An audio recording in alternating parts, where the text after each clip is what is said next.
My grandmother, when she passed away, she didn't recognize really any of us in the room, but she was asking for her mother and she was asking for her siblings and she was asking, she was asking for friends. So for me, it was like there felt like it was such a moment of mercy to. What happens when a love story dares to talk about Alzheimer's, bodily autonomy, and building legacy? Today on The Color Between the Lines, best-selling author Kennedy Ryan takes us deep into the emotional and political heart of her newest novel, Can't Get Enough. She's here to talk about friendship, feminism, softness after success, and why telling the truth in fiction still matters. Let's dive in. For those who are new to the Skyland series, like I am, can you give us a quick glimpse into what this world is really all about? Yeah, it's three women in kind of in a fictional neighborhood, an in-town neighborhood, Atlanta in-town community called Skyland. And I lived in Atlanta for 20 years, so I love Atlanta. That's how it ended up being there. But it's these three women who are they're really like making very different choices. And one of the things, it's three friends, and basically we're following, yes, all three of them in their romantic journeys, but romance, and it is in a romance novel, but we're really exploring in this series all kinds of love. We're exploring, familial love. We're exploring self-love a lot, and we're exploring with their relationship, their friendship. They think of themselves as platonic soulmates. So we're exploring all these different types of love. So there definitely is a love story, but their love story, like their story as friends, is just as powerful as the romantic partnerships that evolve throughout this series. And so it's basically just them navigating their lives. In the first book, which is Before I Let Go, and we're looking at Yasmin, and this is a woman who had a late-term pregnancy loss, is navigate, and then they lost a mother figure who was a huge part of their lives, and she ends up really going through a huge depression. And like so many, those things affect a marriage. And so when we start this romance novel, which is unusual, they're divorced. So you're starting this romance novel with a couple divorced. And it's really, that whole book is dealing a lot with therapy as she pulls herself out of depression. But part of the reason they divorced is because he was someone who was resistant to therapy. And as he gets into therapy, we're looking at how do people heal, and their second chance can't happen without them healing. And in the second book, we're dealing with a woman who has been married for, a long time to this amazing man. She thought he was an amazing man, but she's a stay-at-home mom, and she thought that they were partners. And then he betrays her, and she realizes, wow, I have to start from scratch. And he didn't see me as a partner. He saw me as subservient, and it's really about her rebuilding her life when she has depended on him all these years. And, she was like, I stay home and I take care of these things, and you go to work and you take care of these things, but we're partners. And that wasn't what was happening. So it is really about self-actualization. It's about evolving as a woman. It's about reclaiming your power. And in the process, finding love. And then, of course, you've read Can't Get Enough, which is, Hendrix's story. And she's a very distinct character. These are two friends the other two friends have, these amazing families and kids. She's childless by choice, and a big kind of one of the themes that I've been very intentional about and hope that people would take from this is respecting choice. The essence of feminism is choice. And so often culture pits us as women against each other because of our choices. Like, you stay home, so you're lazy. I go to work, so I'm neglecting my kids. I do this. This is about three women who love each other, and their choices, which are very distinct and divergent, coexist. And they coexist because they respect each other. And that, like the stay-at-home mom, I wanted her journey to be considered just as vocationally valid as someone like Hendrix, Yeah. who's an entrepreneur and running a venture capital fund. The essence is we are women, we should get to make choices. Even Hendrix's choice to not have kids, that's about bodily autonomy. That's about, knowing what you want in life and being given the autonomy and the agency to do it. So I don't know if that's a good summary of the series, but that's Yeah. kind of like an overall. I think you really pegged it with in Can't Get Enough about Hendrix and her ability to be this really powerful figure as a career woman, but she still wants softness. Yes. One of the Yeah. things that you bring out in this. But Mhm. before we get to that, let me just please ask, because I know at the beginning of the story, Mhm. before the story begins, you kind of explained that this story was partially inspired by your own personal life and a journey with Alzheimer's. Can you talk a little bit about that?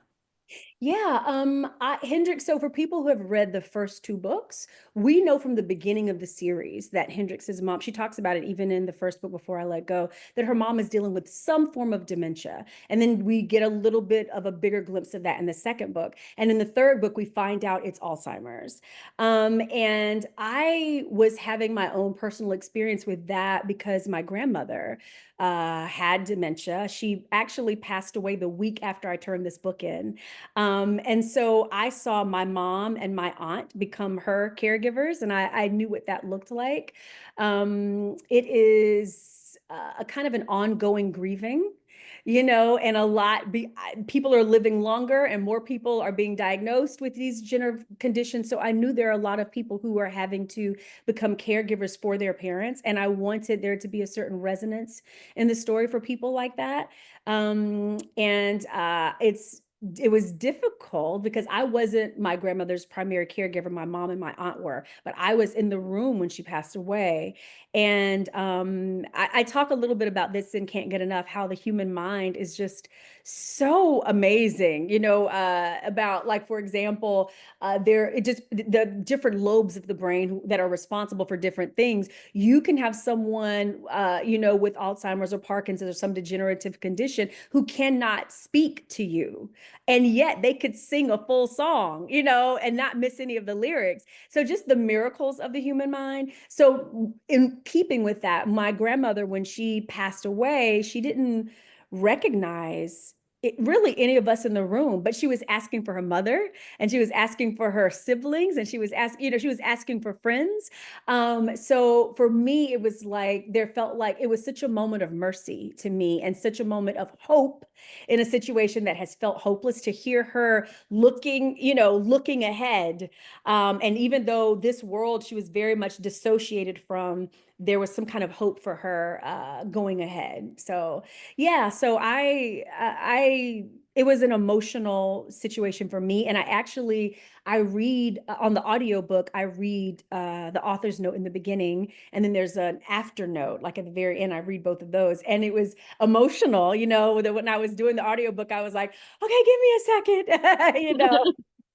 Yeah, I would imagine that this was difficult to write, those parts. Were you worried about making it too ultra dramatic and maybe not resonating with people? And I guess what kind of response have you gotten from people who have already read it as far as Yeah. hey, if you're enjoying this conversation, don't forget to subscribe and hit that notification bell so you never miss an episode of The Color Between the Lines. Now back to the conversation. There could definitely be some people who think that, but they probably wouldn't come in my DMs. Everybody who has come like into my DMs and emails and messages who have experienced it have felt so seen, which is what I hoped for. They felt so seen. They felt it was emotional for a lot of them, which is why I put that author's note in the beginning. I am big on content warnings. I am big on taking care of the reader. I feel like there's a pact between me as the writer and between the reader when I am exploring difficult content, to let you know that it's happening. And then you can make a choice, because some people would be like, okay, I'm too deep in this and this is not something I want to read about. And some people could say, let me see, if I can handle it. And some people, especially people who are on the other side of it, who is a lot of who I'm hearing from, or navigating it now, they were like, it was exactly like that. Or, thank you, a lot of thank yous for articulating what this experience is like. So yeah. This is not just a simple romance of a rich guy who sweeps a poor girl off her feet. They're both successful, and I know that it probably was extremely important to put that as part of the story, but I'd like you to explain why. Yeah, for me, well, not that every person I write is always wealthy or, and all of that. That's not the case. But in this story, I wanted to write two very aspirational figures. And I wanted to write, and I'm kind of subverting the billionaire trope in a little bit in several ways. What I mean by that is, yes, this is someone who has become a billionaire because he sells this app and like explodes, but this is also someone who didn't grow up with all of the, he didn't grow up with all of those advantages. But then he's also someone, for me, especially for where we are in culture right now, if I'm writing a billionaire, I want to see how is that person using their money? How are they thinking about community? How are they giving back? And so Maverick is someone who is donating huge amounts of money to HBCUs. He's someone who recognizes that something like marijuana and cannabis was weaponized against the Black community, for years and years and years, more so than any other group. And now that it's legal in so many places, how can we leverage this to build generational wealth? And Hendrix is thinking that too, like, okay, I'm gonna, she starts a venture capital fund with her friends. How are we gonna build generational wealth for our community? They're both very much looking out, like, how can I pour my success, my ambition, not just hoard it for myself, but how can I pour it out into my community? And I am definitely in that space right now because I think that based on where we are, in society, in our culture, we are going to have to depend on ourselves more than we ever have. When we see not to be political at all, but when we see libraries defunded, when we see, certain museums on the verge of being defunded, when we see HBCUs, accreditation or their funding being threatened, when we see these institutions that are a part of that make up who we are, when we see their very existence being threatened, then there's going to come a point where maybe we as individuals and we as a community say, okay, we're going to have to step up and preserve these things for ourselves. And so I'm thinking that way in my own life. What is my responsibility? What does my individual contribution look like? Where am I going to pour my energy, my time, my talent? I really was interested in writing two characters who are extremely successful, but never forget that and are cognizant of that. I love the how you put the characters in a way where people can see themselves. They can see also reflections of some of what is happening in society, and Yeah. it's really a nice mix of things. Because at first I was thinking that the billionaire Yes. Maverick, I was like he has nothing to lose. Like he really Yeah. has nothing to lose. And then I kept going. I was like he has nothing. And then you put it in there, and I was like, oh, now to lose. Because I was trying to Yeah. figure out where the, because she seemed like the person that was always Hendrix was getting Yeah. the most of it. But you did a nice mix there. I was like, oh, great twist and turn there. I don't want to give Yeah. away too Yeah. much. But without giving away too much, and because we're gotta close, but how do you want, I guess, readers to know? What do you want readers to know? As they get, if they're going to pick up this book, what do you want them to know before they pick it up so that that they're enticed, that they really want to get a chance to look inside? Yeah. Yeah, I think this book, it's this balance of, like, we've been talking about these themes that are heavier, we're talking about Alzheimer's and all of that. And we've, there are all these things in the story that do have like this heft, but then there's glamour to it. There's courtside seats, there's Hendrix on a yacht, there is, expensive whiskey, there's like these, a fabulous wardrobe. Like there's all this glamour too, but then there's also all of this real cognizance and responsibility. What are we doing with our assets? And then I think, especially for women, this book, but also this entire series, these are older women than you tend to see in romance. Like, in the context of the romance genre, usually seeing women who are like in their 20s, maybe 30, very, very early 30. But these are women who are 40 years old. And I want, in Hendrix especially, I want them to see the value of spending time with yourself. Hendrix is like, look, I know who I am. I know what I want. She has this passage where she says something to the effect of, I love being 40. In my 20s, I was running around the street, and for what? In my Yeah. 30s, I was asking a lot of questions. She goes, I'm 40. I can finally afford myself, and I know what I want. And I'm not that. I think the thing is, I'm not going to settle. And if you, especially when you're looking for like a romantic partner, one thing that I hope is resonant is that we're looking for someone who is not threatened by who we are. We're looking for someone who's not going to detract from what we want to do. And I'm not going to say it perfectly, but in there somewhere, Maverick talks about, look, you got goals, you got ambitions, you got dreams. I'm not trying to sit you down. I'm not trying to sideline you. I'm not trying to detract from that. I want to run with you as you pursue your dreams. And I'm like, that is something to aspire to. And a lot of times when we have these conversations, when people talk about romance in dismissive terms, they're like, Mhm. oh, there's going to be a happily ever after. No, this, that.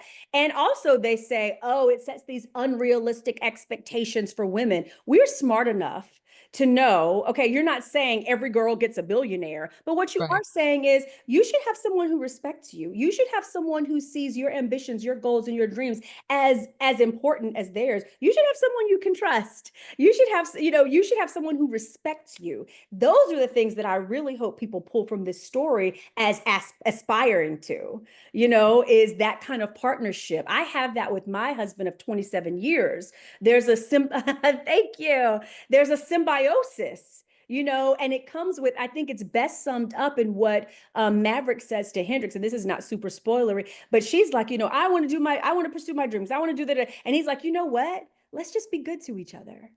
If that's our mindset of we're just going to be good to each other, I'm going to look out for your interests. You're going to look out for mine. We're both going to come out on top. We're going to take care of each other. And there's an equity and a respect that sometimes is not there in some relationships. And sometimes it goes against what the norm of what people are expecting, how people expect women to function inside of a relationship. There's so much we sacrifice sometimes when we have kids. It can Yeah. slow our career Yeah. path down. When we get married, like all of those things, we are the ones who make those sacrifices. And so we can make choices. Hope you enjoyed this conversation. Don't forget to check the links below and grab your copy of Can't Get Enough. Learn more about the Skyland series and explore Kennedy's other phenomenal books. If you loved this episode, please share it with a friend, drop a comment, and subscribe to more powerful conversations with authors, producers, and experts who have a perspective that includes us. I'm Esther Dillard.